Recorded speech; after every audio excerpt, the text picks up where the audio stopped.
I'll start by saying that you do have to at least have appetite for some kind of risk because Risk definitely appetite. changing the status quo is already taking a risk. Of course, we don't want to be reckless, so we Mm. want what we call calculated risk. Mhm.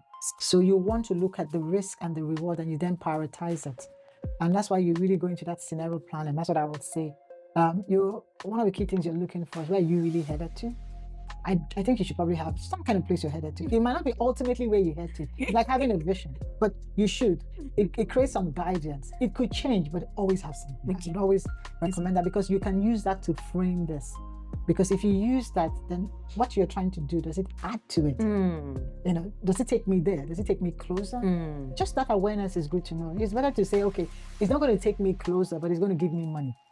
Maybe at this time, his resources are Resources are not important. going to take me closer, but it will keep my skills warmed up for the meantime Yeah. while I try to do this. So it's in reference to where you're headed to. It's always good to frame that. Frame it. Then in terms of if you've actually done that, you have to weigh the pros and the cons as well. For that, I always like to do that. We always do a detailed analysis because it doesn't always mean that while you're weighing the pros and cons, you have to know what you're going to get out of something. Does it align with what you want at that time? What you need?